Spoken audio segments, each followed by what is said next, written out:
가지고 계신 그 종이에 인쇄가 되어 있고요. 또 우리 앞에 화면을 보시면 오늘 본문 말씀을 같이 읽을 수가 있겠어요. 디모데후서 4장 7절로 8절까지 말씀 한 목소리로 봉독하도록 그렇게 하겠습니다. 7절입니다. 시작. 내가 선한 싸움을 싸우고 나의 달려갈 길을 마치고 믿음을 지켰으니 이제 이후로는 나를 위하여 의의 멸관이 예비되었으므로 주 곧 의로우신 재판장이 그날에 내게 주실 것이니 내게만 아니라 주의 나타나심을 사모하는 모든 자에게니라. 아멘. 오늘 이 말씀을 중심으로 해서 성공적인 삶, 이런 제목으로 함께 은혜를 나누겠습니다. 시작이 있으면 끝이 있는 것이 모든 만물의 이치입니다. 시작이 아무리 화려해도 끝이 아름답지 못하면 그분은 실패한 거라고 얘기하죠. 그러나 시작이 부족했지만 끝이 화려하고 아름다우면 그분은 성공했다라고도 이야기를 합니다.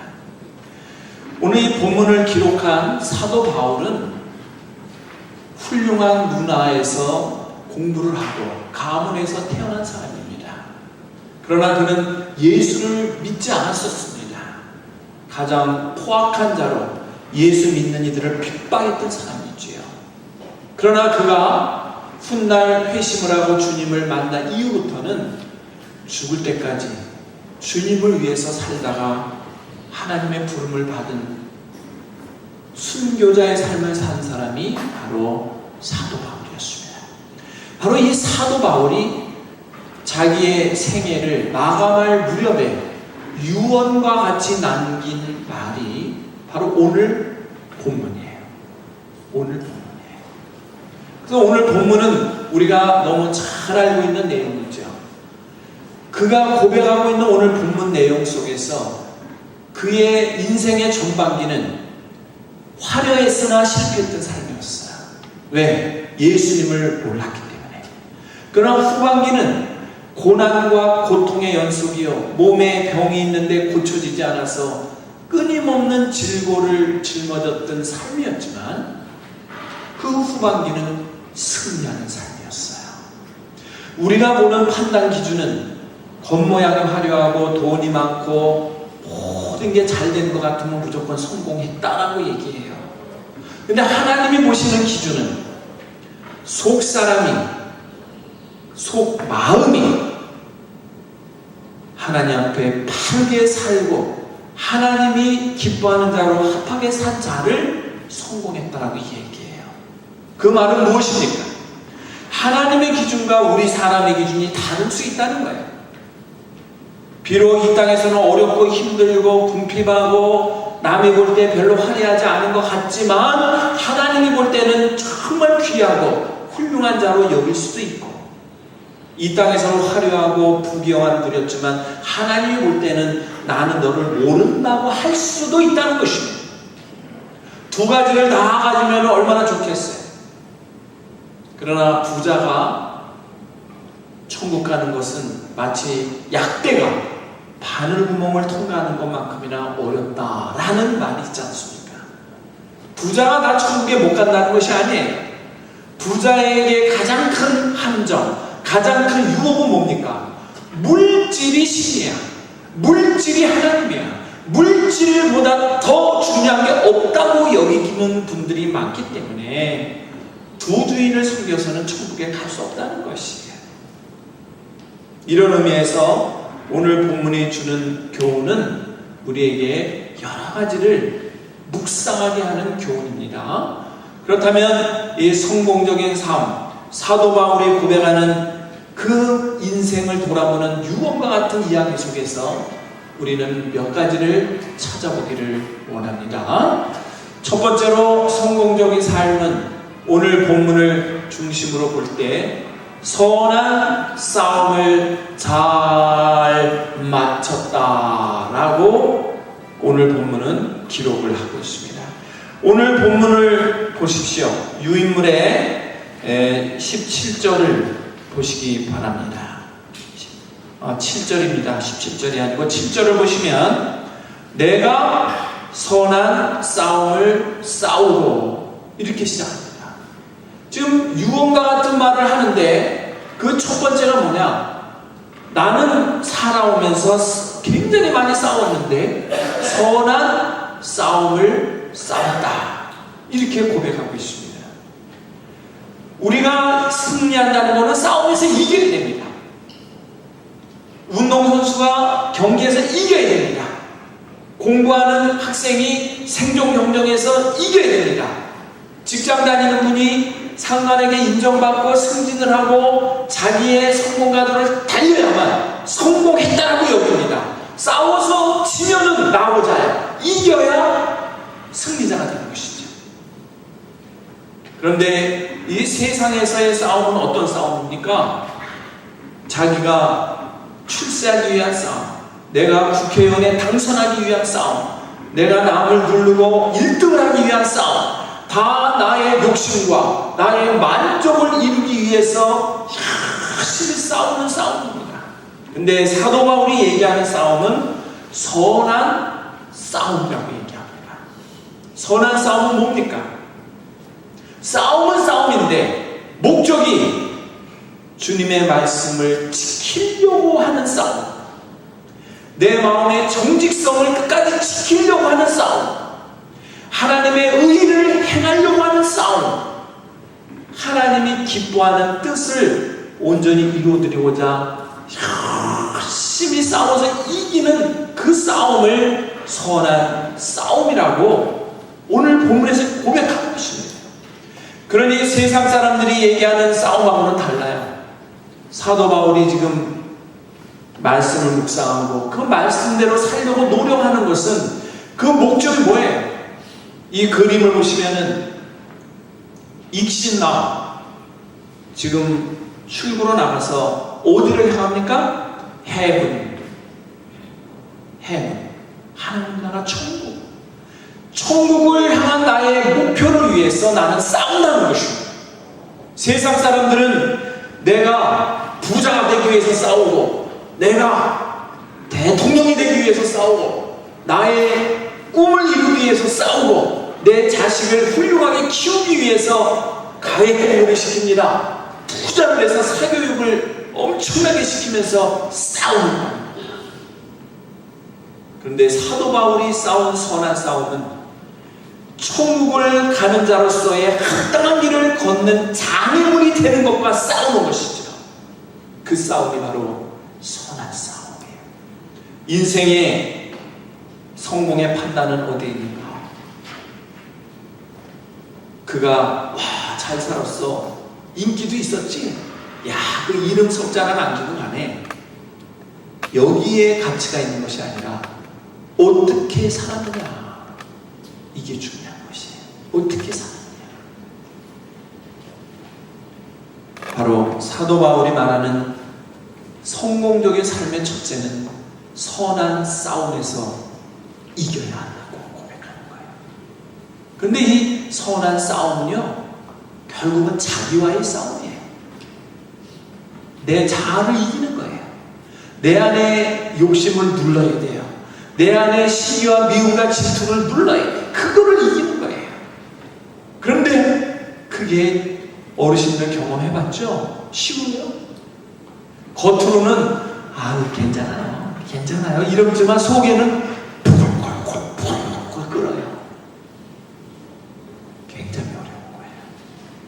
선한 싸움에서 그것을 견디어 이기고자 자기는 어떻게 했다고요? 열심히 달렸다. 그래서 그가 고백하는 성공적인 삶의 두 번째는 뭡니까? 나는 달려갈 길을 끝까지 잘 마쳤다. 7절 다시 한번 보세요.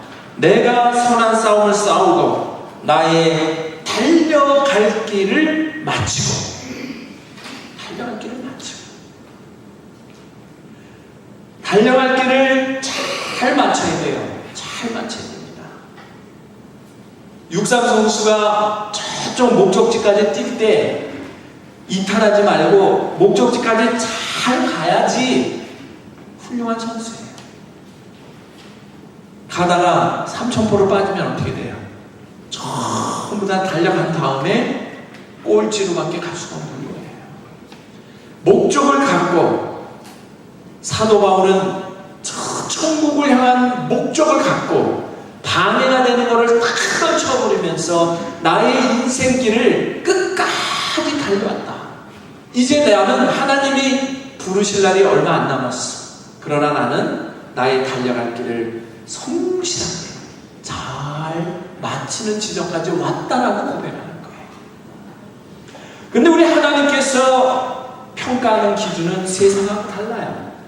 잘 마친다는 것이 뭐냐? 세상에서는 올림픽 경기에서 달리기를 할 때 다 잘 달려요. 자기가 목적을 놓고 자기 라인으로 뛰지 않습니까? 다 잘 달려요.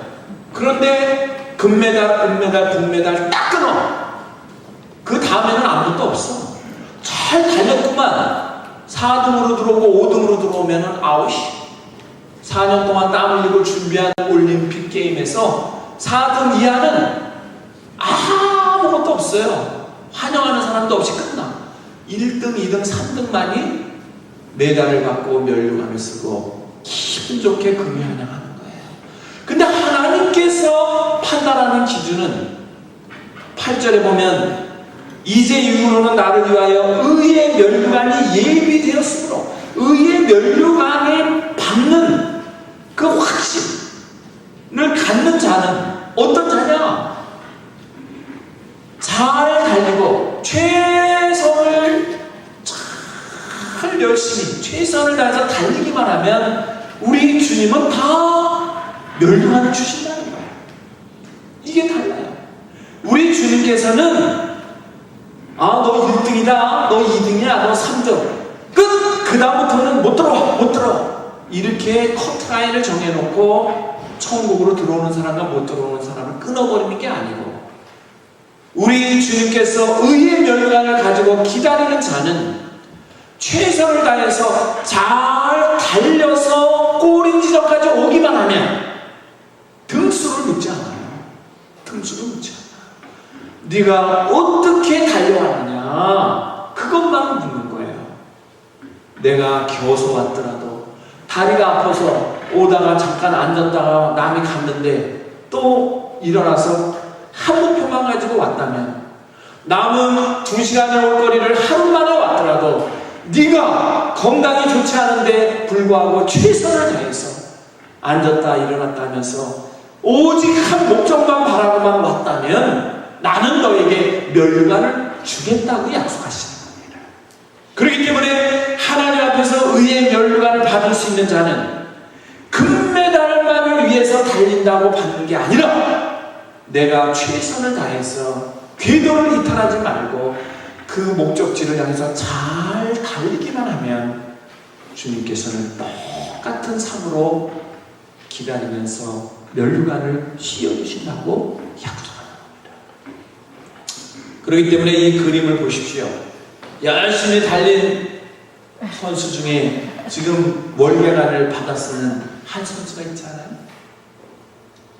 마라톤의 우승자에게만 월계관을 씌워주고 금메달을 주고 그 이름을 높여 영웅을 만듭니다.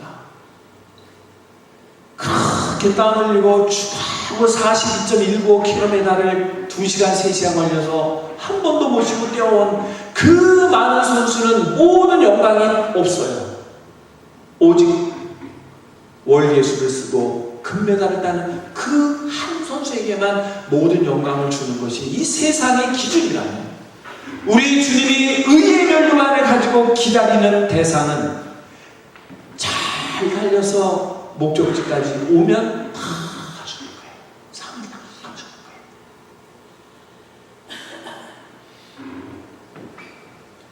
거예요. 여기 한 그림을 소개합니다. 밀레의 만종이라는 그림이죠. 하루의 추모를 성실하게 다 마쳤어요. 밭에서 씨앗을 뿌리고 또 밭을 일구고 어느덧 서쪽으로 해가 지고 있죠. 그때 이 두 부부가 저 멀리 교회당에서 들리는 종소리를 들으면서 기도합니다. 오늘 이른 새벽부터 지금까지 하루를 잘 마치게 하신 하나님께 감사하면서 두 손 모아 기도하는 거예요. 이 그림 한 장이 왜 이렇게 유명해졌을까요? 왜 이 그림의 값어치는 아무리 많은 돈을 줘도 살 수 없이 비싼 금액으로 이 그림의 값어치를 평가할까요? 그 이유는 바로 이 세 가지가 담겨있기 때문에 그래요. 사랑과 노동과 믿음이라는 이 세 가지가 이 그림 안에 있는 거예요.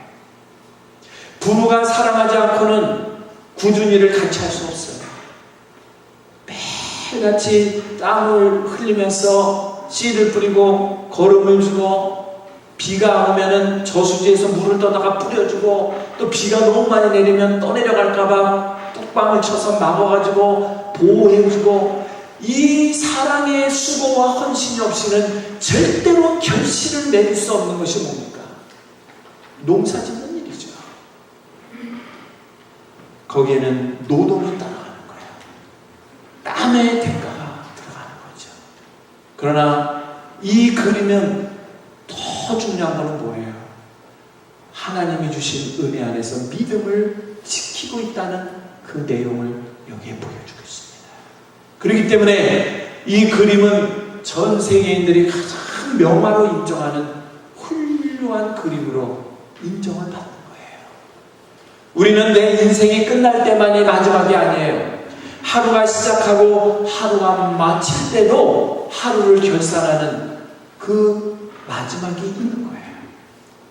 그렇기 때문에 우리 어르신들은 하루하루의 삶이 사랑과 노동과 믿음과 감사와 기쁨이 어우러지는 삶을 만들어간다면, 그것이 이어져서 우리의 인생이 추억의 박물관에 가장 아름답고 행복의 저장소에 풍성한 행복으로 가득해져서 마지막에 하나님이 부르실 때 미소를 띠면서 주님 앞에 가시는 것입니다. 달려갈 길을 잘 마치시기 바랍니다. 우리 어르신들 지금까지 달려오느라고 얼마나 수고가 많으셨어요? 얼마나 수고가 많으셨어요? 제가 알고 있는 어느 분은 미국에서 살려고 별 일을 다 했더라고요. 미국에 와서 살려고. 미국에 올라가는데 못 들어온다는 거예요. 한국에서. 미국 대사관에서 허락을 안 하는 거예요. 그러니까 어떻게 해서라도 들어오려고 미리국을 시도해가지고 알라스카로 들어오는 거예요. 미리국. 몰래 들어오는 거죠. 혼자 처자 다 한국에 놔두고 와가지고는 신분도 불법 체류자요. 미국에 살고 싶어서 발은 믿었는데 엄청 추운데 오는 바람에 뭘 해야 될지 모르는 황망한 상황에서도 너무 미국에 와가지고 살고 싶은 마음이 강했기 때문에 이분이요, 어느 정도로 자기의 야망을 태웠느냐, 이혼한 과부 미국 여자하고 가짜 결혼을 하는 거예요. 가짜 결혼. 혼자 사는 미국 여자랑 가짜 결혼을 하는데, 어떻게 가짜 결혼하느냐? 돈을 주고, 내가 당신하고 부부처럼 서류를 만들어만 주면 내가 당신이 원하는 돈을 주겠다. 그래서 자기가 영주권 시민권 나올 때까지만 부부만 해라. 페이퍼 부부. 아까 페이퍼 컴퍼니 얘기했는데 페이퍼 부부. 서류에만 부부야. 실제로는 부부가 아닌데. 그러나 이민국에서는 밤중에 찾아와서 정말 부부인지를 확인해요. 같이 살고 있는지 확인해요. 한 집에서 살아야 돼. 그렇기 때문에. 그러니까 한 집에서 사는데 부인은 저쪽 방에서 자고 자기는 이쪽 방에 따로 자야 돼요. 왜? 부부가 아니니까. 그러나 겉으로는 부부인 척 해야 되니까 한 집에서 살지만 따로 자는 거죠. 그러면서 1년, 2년, 3년이 지나니까 영주권이 나왔어요. 왜? 미국 사람하고 결혼했다 그러니까 영주권이 나왔어요. 그리고 그 이듬해 또 시민권이 나왔어요. 그 다음에 이혼을 하는 겁니다. 페이퍼상 이혼을 하는 거죠. 그리고는 자기가 시민권자 자격으로 한국에 있는 자기 부인과 아이들을 데리고 오는 거예요. 그 사이에 이민국에서 눈치를 챘어요. 위장 결혼으로 신분을 해결하고 한국에 있는 가족을 데리고 온다. 이민국에서 그거를 딱 발견하고는 법으로 딱 묶어가지고 소송을 걸었어요. 위장 결혼으로 했기 때문에 무효다. 딱 걸어버렸어요. 그랬더니 이 친구는 아니다. 나는 합법적으로 결혼했고 합법적으로 이혼했고 그 다음에 한국에 있는 우리 가족을 데리고 오는 거다. 이거는 위법이 아니다. 무려 7년을 법정에서 싸우는데 35만 불이 날라갔대요. 싸우는데 나라하고 싸우는 거야. 나라하고. 자기가 뭘 위해서? 자기의 성공적인 삶을 지키기 위해서 아주 육신의 정욕을 불태우는 거죠. 그냥 모든 재산을 다 던져가지고 싸우는 겁니다. 끝까지. 이겼겠어요? 졌겠어요? 이겼어요. 마지막 판사의 판단이 뭐냐? 위장 결혼이라는 게 신증은 가지만 서류적으로는 하자가 없기 때문에 이 피고를 어떻게 해요? 시민권자로 인정하노라 하고 땅땅땅 때려서 나라가 졌어요. 나라가. 그래가지고 부인과 애들을 다 데리고 와서 자기들이 또 부부라고 올려놓으니까 어떻게 돼요? 영주권자, 시민권자로 되는 거예요. 그러고는 이분이 무릎을 치고 회개를 합니다. 하나님 앞에 큰 죄를 졌어요. 큰 죄를. 회개를 하고 내가 미국에 살고자 하는 내 야욕과 야망을 이루기 위해서 지금까지 7, 8년 동안 수십만 불을 쓰면서 달려와서 이제 합법적인 체류자가 됐지만 내 양심은 내 마음은 하나님 앞에 범죄하였나이다. 회개하는 거예요. 그 이후로 사도 바울과 같이 사는 거예요. 사도 바울이 주님을 만나기 전에 얼마나 잔악한 범죄 행각을 했습니까? 지금 안수 집사님이에요. 교회 안수 집사님이고 식당을 운영하셔요. 잘합니다. 지금. 문제는 사람들이 자기의 야욕을 위해서는요 모든 걸 다 던져요. 모든 걸 다 던져요. 근데 천국을 향한 하나님의 뜻을 이루는 데는 모든 걸 던지지 못해요. 하나님이 기뻐하는 성공적인 삶은 내 의와 내 영광을 위해서가 아니라 하나님의 의와 하나님의 말씀을 지키고자 끝까지 내 인생을 달려가는 그 의의 길을 기뻐하시고 축복하는 줄로 믿습니다. 과거의 잘못을 뉘우치고 돌아오면 되지 않냐. 그래서 어떤 사람은 죽을 때까지 술 먹고 담배 피고 뭐 나쁜 짓 다 해놓고 죽기 전에 나 예수 믿어 이러고 꼴까닥 하겠다고 계속 얘기하면서 다니는 분들이 있어요. 전도하려고 그러면 내가 지금 하고 싶은 게 얼마나 많은데 벌써 교회 다니면서 내가 속박을 왜 받아요? 마음대로 허랑방탕하다가 죽기 전에 그때 믿으면 되잖아. 예수님 한편의 강도처럼 그때 믿어도 천국 가는 건 똑같은데 이런 분들이 있어요. 근데 그거는 굉장히 어리석은 거예요. 왜 어리석은지 아세요?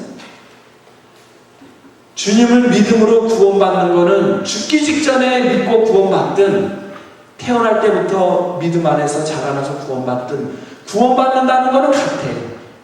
그러나 상이 다르다는 걸 아셔야 돼요. 하늘의 상이 달라요. 그렇기 때문에 하늘에는 상이 있다고 얘기합니다. 상급이 있다고 얘기해요. 그가 이 땅에서 일찍 주님을 영접하고 긴 시간을 의를 위해서 달려왔다면 하늘의 상이 큰 줄로 믿습니다. 마지막에 믿고 꼴까닥한 데 들어가는 사람은 아주 부끄러운 상을 받고 아랫목에 못 가고 저 운무 구탱이에 있다고 보시면 되는 거예요. 이왕에 주님을 믿고 주님을 위해서 살려면 빨리 주님 앞에 와서 주님의 뜻 가운데 거하여 주님이 기뻐하는 삶을 사는 것이 이 땅에서 길어야 100년입니다. 그러나 주님 나라에 가서 영원히 사는 영원한 삶을 누리는 축복이 바로 나에게 주어지는 줄로 믿습니다. 그 주인공이 우리 어르신들이 되기를 축원합니다. 그 주인공이 되셔야 돼. 우리 어르신들 드라마 볼 때마다 주인공 기억하지. 그 옆에 지나가는 행인, 뭐 장사하는 분들 기억해요? 주인공밖에 몰라요. 드라마에 나오는 주인공밖에는 내 기억에 없는 것이 드라마 아니에요? 우리가 이 인생 드라마를 살면서 이왕이면 주인공으로 사시기를 축복합니다. 하나님 보실 때 너는 네 인생 드라마의 주인공이었어. 이렇게 인정을 하셔야지. 야, 너는 거기 언제 출연했어? 또 드라마에 나왔다며? 언제 출연했어? 제가요 55세 때쯤 한번 휙 지나가는 걸로 나왔는데 못 보셨나요? 행인 1 이름도 없이 그냥 휙 지나가는 엑세트라로 나갔는데 못 보셨나요?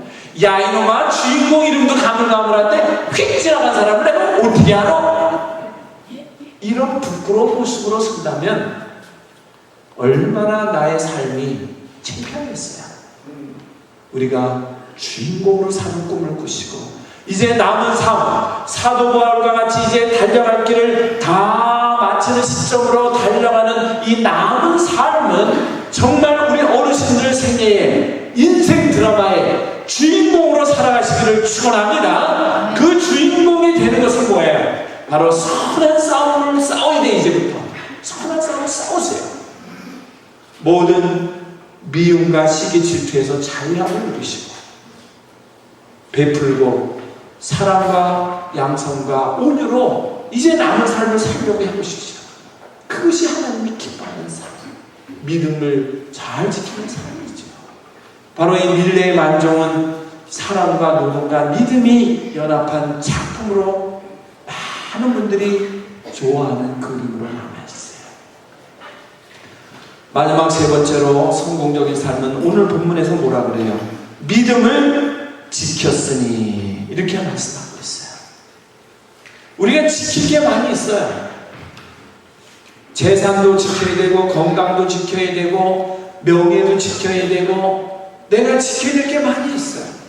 그러나 하나님의 사람은, 하나님이 기뻐하는 자는, 하나님 마음에 합한 자는 믿음을 지켜야 될 줄로 믿습니다. 믿음을 지켜야 돼. 김은국이라고 하는 분이 과거에 순교자라는 책을 썼어요. 베스트셀러가 됐어요. 그 내용을 아실 겁니다. 일제시대, 6.25를 경과하고 일제시대를 겪는 그 격동기에 있었던 이야기를 이분이 글을 썼죠. 예수 믿는다는 이유로 9명이 감옥에 들어가요. 9명이 감옥에 들어가요. 그런데 시간이 몇 년 지난 후에 한 명은 살아서 나오고 9명은 옥에서 죽어요. 많은 사람들이 얘기해요. 죽은 9명은 순교자다. 끝까지 믿음을 지키다가 고문을 받고 얻어맞다가 죽었다. 그러나 저 한 명 나온 사람은 사쿠라야, 사쿠라. 믿음을 안 지키고 막 싹싹 빌고 살려달라고 그래가지고 비유 맞춰서 나왔을 거야. 그래서 살아나온 사람을 매도하고 능욕하고 쳐다보지도 않고 죽은 사람에 대해서는 순교비를 세우고 많은 사람들이 그 이름을 높이려고 했는데 한 사람이 나와서 무슨 얘기를 해도 안 믿어요. 자기 혼자인데 자기가 얘기하는 걸 믿지 않는 거예요. 이 한 사람이 주장하는 거는 내가 믿음을 지켰어요. 내가 믿음을 지켰어요. 그래서 하나님의 은혜로 내가 풀려난 거예요. 아무리 얘기를 해도 웃기지 마. 너를 잡아가던 사람이 누군데 네가 믿음 지키는데 어떻게 살아나와? 죽지. 죽은 사람은 순교자야. 너는 배신자야. 완전히 이 한 사람의 얘기는 통하지가 않는 거죠. 그런데 그 안에 진실이 밝혀지는 거예요. 그 안에 진실. 나중에 옥에서 취조를 하고 간수를 하고 고문을 했던 사람이 고백을 합니다. 자기가 9명을 데려다 놓고 이제 진짜 예수를 믿느냐 안 믿느냐, 이제 예수를 부인만 하면 내가 살려주고, 예수를 부인하지 않으면 다 쳐서 죽이겠다. 이제 마지막 선택이야. 고문하고 때리고 별짓을 다 해도 예수를 믿는다고 끝까지 고백을 하니까 이제 더 이상은 어떻게 할 수 없어. 이제는 죽느냐 사느냐. 예수를 믿겠다 그러면은 죽는 거고, 안 믿겠다 그러면 살린다. 이제는 선택의 길이 없어요. 마지막 단두대 앞에서 한 명씩은 묻는 거예요. 그때 마음이 다 변하는 겁니다. 마지막 죽음 앞에서는 마음이 다 변하는 겁니다. 전부 다 살고 가야 되니까 저 예수를 안 믿습니다. 그 다음 사람, 저 예수 안 믿어요. 9명 중에 8명이 다 예수를 안 믿겠다고 하는 거예요. 왜? 살려고. 그런데 한 사람이 예수를 믿습니다. 내 인생 60 동안 한 번도 나를 부인하지 않고, 나를 버리지 않고, 나를 배신하지 않고, 나를 지켜준 그분을 나는 믿습니다. 나는 지금 죽더라도 아무 두려움과 공포와 아무런 후회 없어요. 왜?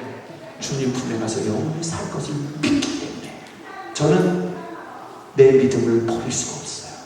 나를 포기하지 않은 그분을 내가 죽음 앞에서 포기할 수 없어요. 나를 위해서 죽으신 그 예수 그리스도를 내가 죽음 앞에서 버릴 수 없어요. 저는 지금 죽어도 감사, 내 믿음을 지킵니다.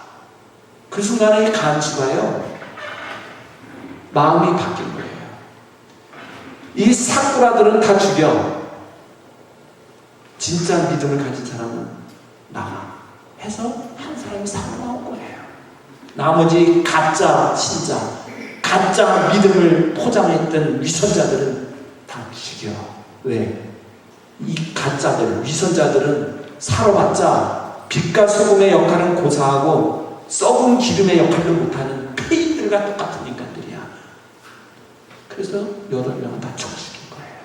그리고 진짜 그리스도인 하나만이 살아난 거예요.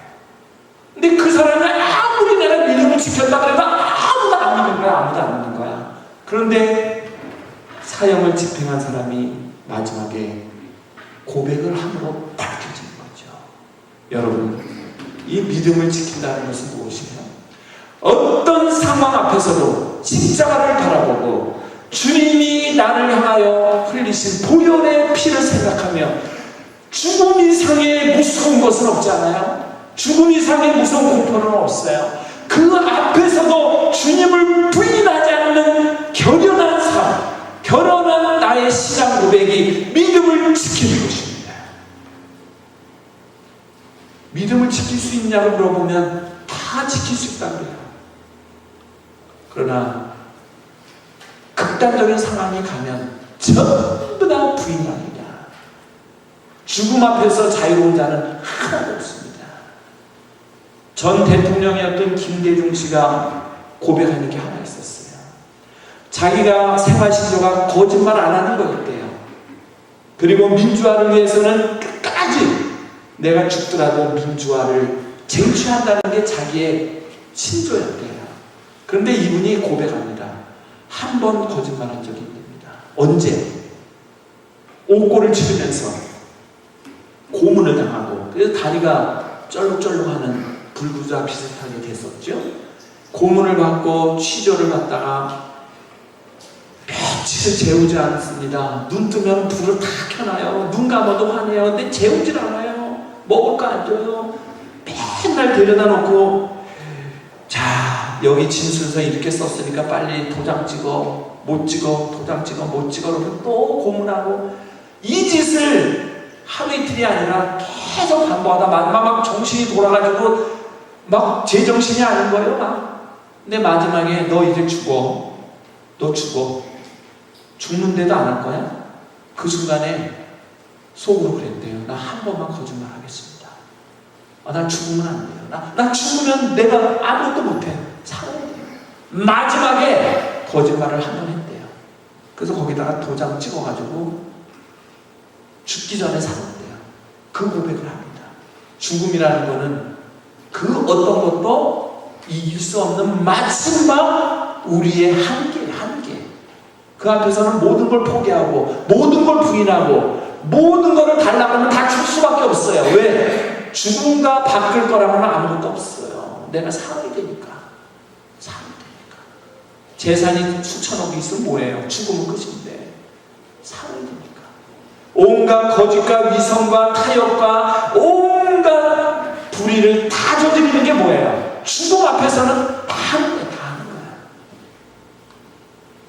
그런데 사도 바울은 믿음을 지켰으니 죽음 앞에서도 믿음을 지켰으니 그 믿음을 달라고 기도하시기 바랍니다. 그 믿음 달라고 기도하시기 바랍니다. 믿음은 누구나 다 있어. 왜? 주님을 찬송하고 말씀 듣고 기도하고 믿음은 다 있어요.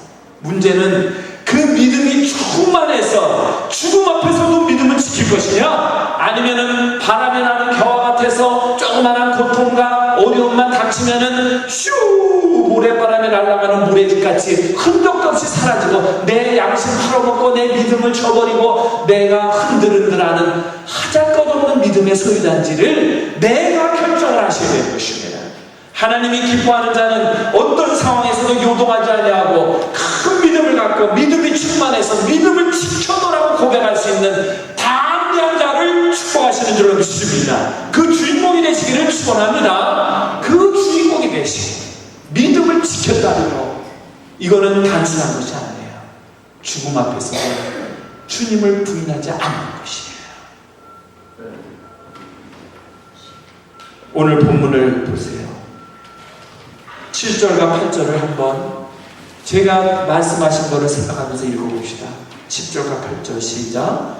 내가 선한 싸움을 싸우고 나의 달려갈 길을 마치고 믿음을 지켰으니 이제후로는 나를 위하여 의의 멸류관이 예비되었으므로 주 곧 의로우신 재판장이 그날에 내게 주실 것이니 내게만 아니라 주의 나타나심을 사모하는 모든 자에게니라. 나만 상받는 게 아니고 나와 같이 사랑하는 사람 모든 자에게 의의 멸류관을 예비하고 기다리신다는 것입니다. 그렇습니다. 우리의 삶이 이 땅에서 끝이 나면 내 멋대로 살다가 한탕하고 멋지게 살다가 가면 돼요. 그러나 우리의 삶은 여기가 끝이 아니고 또 새로운 시작이 있다는 것을 기억하세요. 그 새로운 시작은 영원히 지속되는 시작이 있음을 기억하세요. 그곳에서 하나님이 기뻐하는 자로 사는 것이 좋을까요? 길어야 100년 사는 이 땅에서 내 즐거움과 내 유익을 위해서 그냥 마음대로 흥청망청 살다가 끝나는 게 좋을까요? 우리는 작은 것을 잃더라도 큰 것을 얻는 것을 못 봐요. 그저 여기서 내가 눈가사탕 하나만 주면 나중에 그 양반이 차 한 대 줄지도 모르는데 큰 눈가사탕이 아까워가지고 그냥 내 주머니에 넣고 이 주머니에 넣고 입에 넣고 손에 또 잡고 줄 생각은 안 해. 근데 옆에 있는 아이는 내 있는 눈가사탕을 막 주고 3년이 지났어. 그 사람이 이분에게 고맙다고 자동차 하나 갖다 줘. 그걸 몰랐어. 나는 자동차는 고사하고 쳐다보지도 않고 지나가. 왜? 3년 전에 눈가사탕은 안 준다고. 우리는 작은 것을 주고 작은 것을 희생하고 큰 것을 얻는다는 것은 보지 않고 작은 것에 매달려서 우리는 얼마나 거기에 모든 것을 쏟는지 몰라요. 어떤 것을 쏟는지 몰라요. 그렇습니다. 이제 우리의 인생 황혼기를 어떻게 살아야 됩니까? 우리는 선한 싸움을 잘 싸웠다. 싸운 걸로 끝나면 안 돼. 이겨야 될 줄로 믿습니다. 싸웠으면 이겨야지. 나쁜 싸움은 처음부터 싸우지 말아야 돼. 그러나 선한 싸움은 싸워서 이겨야 되는 것이에요. 그리고 두 번째는 무엇이에요? 달려갈 길을 잘 달려야 돼. 잘 맞춰야 돼. 응? 달려갈 길을 잘 맞춰야 돼. 그리고 세 번째는 믿음을 잘 지켜야 됩니다. 다른 것도 지켜야 돼. 뭐 이것저것 지킬 거 많아. 도둑놈이 들어와서 가져가면 안 되니까 문단속도 잘하고 해서 지킬 게 많지만 가장 우선순위에 반드시 지켜야 될 것은 뭡니까? 믿음을 지켜야 될 줄로 믿습니다. 큰 믿음으로 살아야 될 줄로 믿습니다. 믿음의 부자가 되십시오. 돈은 없어도 괜찮아. 그냥 먹고 살 만큼만 쓰면 돼. 돈은. 믿음은 부자가 되세요.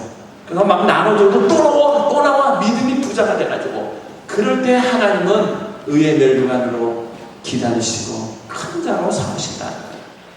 주님께서 마지막 때 우리를 이렇게 따뜻하게 품어서 맞이해 주시고 이 땅에서 어디 가도 쳐다보지도 않던 나를 주님께서 나를 따뜻하게 맞이해 주시고 항상 내 이름을 부르면서 나를 기억해 주신다면 이 얼마나 행복하겠어. 생각해봐요. 우리 어르신들 소학교 시절 생각해봐. 선생님이 어쩌다가 내 이름 한 번만 불러줘서 기분 좋아가지고 공부 잘해요. 한 학기 끝날 때까지 내 이름 한 번도 안 불러. 내 이름 잘 몰라 선생님이. 기분 나빠서 공부도 잘 안 돼. 선생님이 내 이름을 기억해서 내 이름 한번 불러줄 때 내가 힘이 나고 용기를 내고 공부에도 취미를 붙이고 왠지 합격할 맛이 나는데 주님께서 내 이름을 부르시며 영원히 함께 하시며 나와 동거하시며 나에게 행복의 선물을 충만하게 주신다면 우리의 기쁨은 이 땅에서의 기쁨보다 수천만 배가 크지 않겠습니까? 그 기쁨과 그 행복의 주인공이 바로 우리 모든 어르신들이 되기를 축원합니다. 나의 갈 길 강하도록 주님과 동행하며 주님이 기뻐하는 삶으로 성공적인 인생을 마무리하시는 축복의 주인공이 되시기를 이 시간 주님의 이름으로 간절히 축원합니다. 축원합니다.